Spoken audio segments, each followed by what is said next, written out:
You are looking live right now at Capitol Hill. Take a look. We're in just about an hour. The first son, Hunter, expected to show for his deposition with the Oversight Committee, facing big consequences if he does not. And the House set to vote on launching an impeachment inquiry into President Biden. They seem to think they have the votes. Very little margin for error. Our next guest sits on that committee. GOP Congressman Jim Jordan joins us now. So, Congressman, what do your sources tell you the chances are of Hunter showing up today?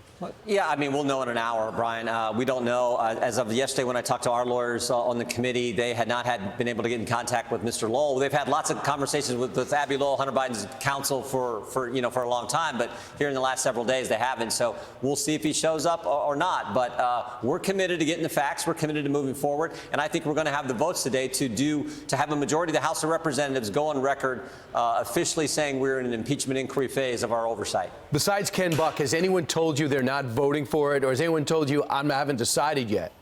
I actually expect everyone else to vote for it based on the conversations I've had talking with Speaker Johnson and others. I think we're going to have the votes to do it.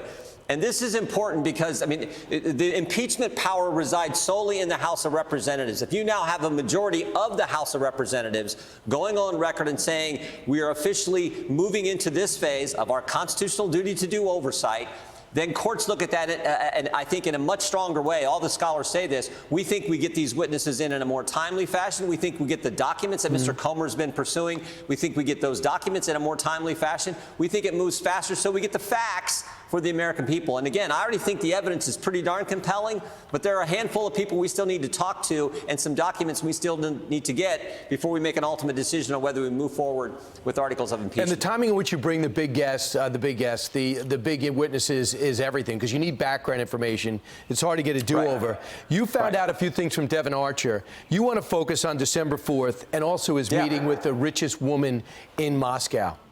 Yeah, because I think that's when it's all started. You go back to February of 2014, Hunter Biden gets a $3.5 million check from Elena Baturina, the wealthiest woman in Russia. He gets that check. 6 days later, Russia goes into Crimea. And then a week and a half later, there are sanctions placed on all kinds of Russian oligarchs. Somehow she escapes sanctions. And then a month later, this all happens in this short time span. A month later, Hunter Biden is put on the board of Burisma. He meets with Zolochevsky in Italy when he offers him that position. And guess who's also in Italy at that time in those meetings? Elena Baturina. That's when it all starts. And I think it's continued all the way through 2018 with foreign interests trying to have influence on this family. Where's Joe in all this? And what about Devon Archer coming out saying, yeah, Joe called in a lot, they had the meetings, but they never talked business? What's your answer to that?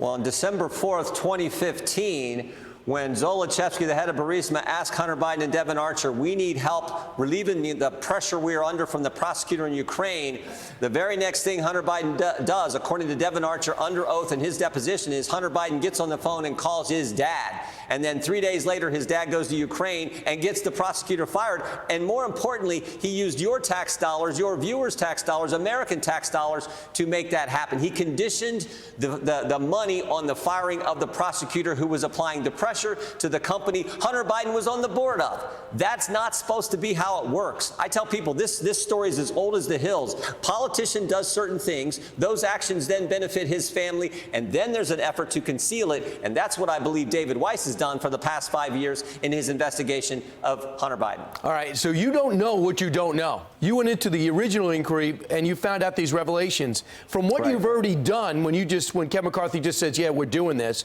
we're not going to vote on it. You've found enough that you feel as though you converted your slim majority.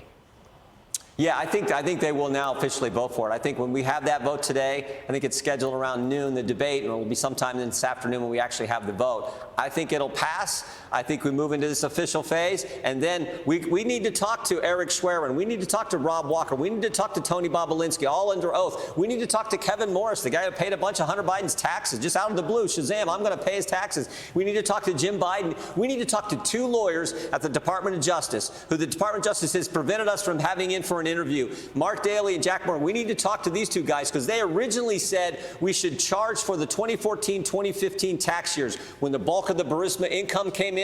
And then 9 months later, they change 180 degrees. No, we shouldn't charge for those. And they let the statute of limitations lapse. Why did that happen? I mean, it's one thing to have a gun charge in Delaware.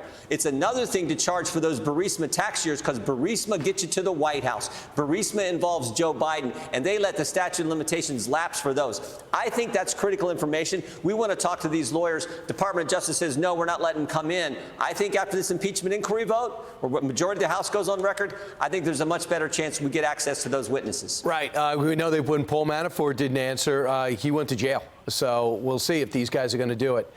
Jim Jordan, thanks so much. Appreciate it. You bet. I'm Steve Doocy. I'm Brian Kilmeade. And I'm Ainsley Earhart. And click here to subscribe to the Fox News YouTube page to catch our hottest interviews and most compelling analysis.